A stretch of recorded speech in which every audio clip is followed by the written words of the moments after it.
അമേരിക്കയുടെ middle ഈസ്റ്റിലെ പ്രതിരോധങ്ങൾ പാളുകയാണോ? American സൈന്യത്തിൻ്റെ കയ്യിൽ ആകെയുള്ളത് 8 or 9 താഡ് മിസൈൽ പ്രതിരോധ സംവിധാനമാണ്.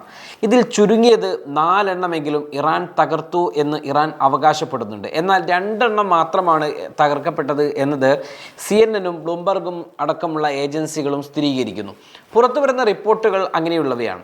ഒരേ സമയം പല ഭാഗങ്ങളിൽ നിന്നുമുള്ള ഇറാൻ്റെ ആക്രമണം മിഡിൽ ഈസ്റ്റിലെ അമേരിക്കൻ പ്രതിരോധ കവചങ്ങൾ ഭേദിക്കപ്പെടുന്നു എന്നതിനെ ഇസ്രയേലും അമേരിക്കയും ഏറെ ഭീതിയോടെയാണ് നോക്കിക്കാണുന്നത്. മാത്രവുമല്ല, ഗൾഫ് രാജ്യങ്ങളിലെ അമേരിക്കയുടെ പ്രതിരോധങ്ങൾ പാളുന്നതോടെ അമേരിക്കൻ സൈനിക താവളങ്ങൾ നിലനിൽപ്പ് ഭീഷണി നേരിടുകയുമാണ്.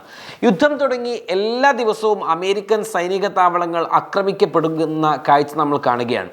Saudi, Qatar, Kuwait, Iraq, Jordan, UAE, Bahrain തുടങ്ങിയ ഇടങ്ങളിലെ ബേസുകൾ എല്ലാം ഇറാൻ ആക്രമിക്കുന്നു.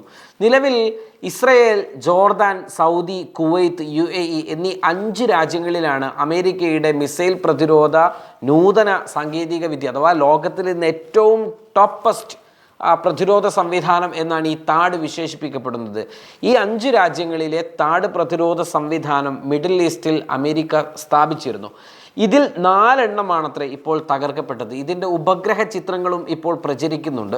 ഇതുകൂടാതെ ദക്ഷിണ കൊറിയ പസഫിക് സമുദ്രത്തിലെ അമേരിക്കൻ താവളം സംരക്ഷിക്കുന്നതിനായി ഗുവാമിലും അമേരിക്കയിലെ തന്നെ ഹവായിലുമൊക്കെയാണ് ഈ താഡ് സംവിധാനം വിന്യസിച്ചിട്ടുണ്ടായിരുന്നത്.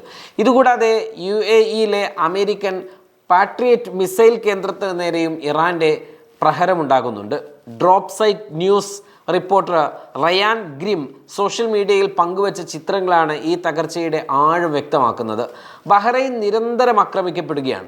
കഴിഞ്ഞ ദിവസങ്ങളിൽ ഗൾഫിലെ പല രാജ്യങ്ങളിലെ അമേരിക്കൻ ബേസുകൾക്ക് നേരെയും അതിരൂക്ഷമായ ആക്രമണം തന്നെയുണ്ടായി. ഏറെ ഞെട്ടിപ്പിക്കുന്ന കാര്യം, ഇത്തരം ആക്രമണങ്ങളിൽ നിന്നും യുദ്ധക്കപ്പലുകളെ സംരക്ഷിക്കുന്നതിന് വേണ്ടി തയ്യാറാക്കിയിട്ടുണ്ടായിരുന്ന ഡിഫൻസ് നെറ്റ് എന്ന ഒരു വല പോലെയുള്ള ഒരു ഭൗമ പ്രതിരോധ സംവിധാനം, അതിന് ഒരു മിസൈലുകൾക്കും ഭേദിക്കാൻ കഴിയില്ല എന്നായിരുന്നു അമേരിക്ക അവകാശപ്പെട്ടിട്ടുണ്ടായിരുന്നത്. എന്നാൽ ഇറാൻ്റെ ചിലവ് കുറഞ്ഞ ഡ്രോണുകൾ, പ്രത്യേകം നമ്മൾ പറയേണ്ടത് ചിലവ് കുറഞ്ഞ ഡ്രോണുകൾക്ക് അവയെ ഭേദിക്കാൻ കഴിയുന്നു എന്നത് അമേരിക്കയെ ഏറെ ആശങ്കയിലാക്കിയിട്ടുണ്ട് എന്നതും എടുത്തു പറയേണ്ടതാണ്. പുറത്തു വരുന്ന റിപ്പോർട്ടുകൾ പ്രകാരം നമ്മൾ നേരത്തെയൊക്കെ വാർത്തകളിൽ എബ്രഹാം ലിങ്കൺ കപ്പൽ ആക്രമിക്കപ്പെട്ടു എന്നത് നമ്മൾ കേട്ടിട്ടുണ്ടായിരുന്നു.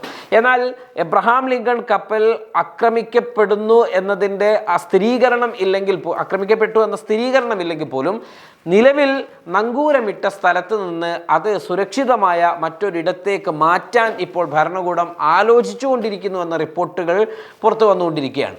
ഇറാൻ്റെ കുറഞ്ഞ ചിലവിൽ നിർമ്മിക്കപ്പെടുന്ന സ്വാം ഡ്രോണുകൾ കൊണ്ടാണ് വലിയ ആഘാതമുണ്ടാക്കുന്ന തരത്തിലേക്ക് മാറിക്കൊണ്ടിരിക്കുന്നത് എന്നതാണ്. മാത്രമല്ല, സാമ്പത്തികമായി ശത്രുവിനെ തളർത്തുക കൂടി ഇത്തരം ഡ്രോണുകൾ ചെയ്യുന്നുണ്ട്. കേവലം 10,000 മുതൽ 20,000 ഡോളറുകൾ മാത്രമാണ് ഈ ഡ്രോണുകൾ നിർമ്മിക്കുന്നതിനുള്ള ചിലവ്.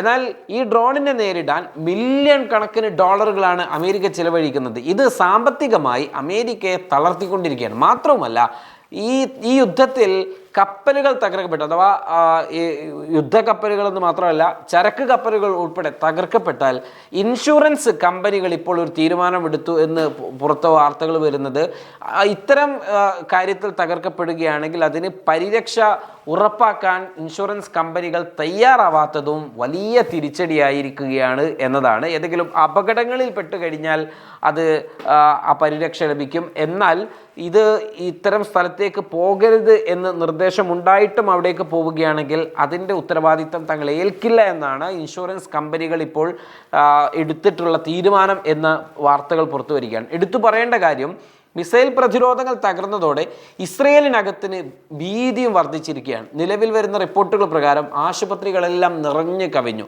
തകർക്കപ്പെട്ട ഗാസയിലെ കെട്ടിടങ്ങളിലേതിന് സമാനമായ അവസ്ഥ ഇസ്രയേലിലെ പല നഗരങ്ങളിലും കണ്ടുകൊണ്ടിരിക്കുകയാണ്. ശരവേഗത്തിൽ ആ തരത്തിലേക്ക് അമ്പരചുംബികളായ കെട്ടിടങ്ങളുള്ള സ്ഥലങ്ങൾ തരിശ് പ്രേതഭൂമികൾ പോലെ മാറിക്കൊണ്ടിരിക്കുകയാണ് ഇസ്രയേലിനകത്ത് എന്നതും എടുത്തു പറയേണ്ട കാര്യമാണ്. നിലവിൽ ആളപായം ഇസ്രയേലിൽ കുറവാണ്. ബങ്കറുകൾ ഉള്ളതുകൊണ്ടും ഇതുവരെ വ്യോമ പ്രതിരോധ സംവിധാനങ്ങൾ ഉണ്ടായതുകൊണ്ടും ഇഞ്ചുറി കുറക്കാൻ കഴിഞ്ഞിരുന്നു. എന്നാൽ ഇപ്പോൾ ആശുപത്രികൾ നിറയുന്നതിന് വളരെ പ്രധാനപ്പെട്ട 1-2 കാര്യങ്ങളുണ്ട്. നിലവിൽ ഇറാനിൽ നിന്നും 10-12 മിനിറ്റുകളാണ് ഒരു മിസൈലിന് ഇസ്രയേലിൽ എത്താനുള്ള സമയം. എന്നാൽ അപായ സൈറൺ ലഭിക്കുക 5 മിനിറ്റുകൾക്കുള്ളിലാണ്. 5 മിനിറ്റ് സമയമെങ്കിലും ഉണ്ടാവും ആളുകൾക്ക് ബങ്കറുകളിലേക്കോ സുരക്ഷിത സ്ഥാനങ്ങളിലേക്കോ പോകുന്നതിന് വേണ്ടി.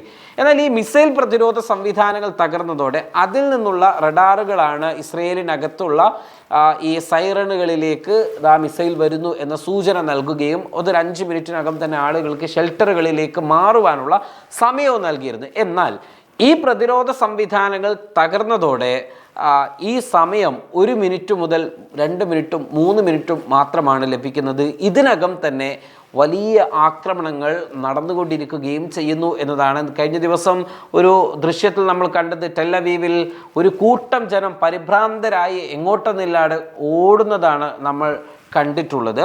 മിസൈലുകൾ ഇസ്രയേൽ അതിർത്തിയോട് വളരെ അടുത്തെത്തുമ്പോൾ മാത്രമാണ് ഇപ്പോൾ അവർക്ക് ഡിറ്റക്റ്റ് ചെയ്യാൻ പറ്റുന്നത്. ഇത് ജനങ്ങളുടെ സുരക്ഷയെ മാത്രമല്ല, മിസൈലുകളെ വീഴുന്നതിന് മുൻപേ ഇൻ്റർസെപ്റ്റ് ചെയ്യാനുള്ള ഇസ്രയേലിൻ്റെ പ്രതിരോധ സംവിധാനങ്ങളുടെ ശേഷിയെയും സാരമായി ബാധിക്കുന്നുണ്ട്. മാത്രവുമല്ല, നേരത്തെ ഒരു മിസൈലൊക്കെ അയച്ചിരുന്ന ഇറാൻ കഴിഞ്ഞ 2 ദിവസങ്ങളിലായി 10ഉം 200ഉം മിസൈലുകൾ ഒന്നിച്ച് അയച്ചുകൊണ്ടിരിക്കുകയാണ്. അതായത് അമേരിക്ക സംരക്ഷണം തരാമെന്നും പറഞ്ഞ് അറബ് രാജ്യങ്ങളിൽ ഉൾപ്പെടെ കൊണ്ടിട്ട ബേസുകൾ എല്ലാം ഇസ്രയേലിൻ്റെ സുരക്ഷയ്ക്ക് വേണ്ടിയായിരുന്നു. ഈ ബേസുകൾ ഇട്ട രാജ്യങ്ങളിൽ പോലും ഇപ്പോൾ അമേരിക്ക നൽകിയ സുരക്ഷാ വാഗ്ദാനം നിറവേറ്റപ്പെടാതെ പോകുന്ന കാഴ്ചയാണ്. പ്രതിരോധം അപകടത്തിലാകുന്ന അമേരിക്കൻ സംവിധാനങ്ങൾ ഇനി യുദ്ധം നിർത്തുമോ അതല്ല രൂക്ഷമായി ഈ യുദ്ധം തുടരുമോ എന്നാണ് കണ്ടറിയേണ്ടത്.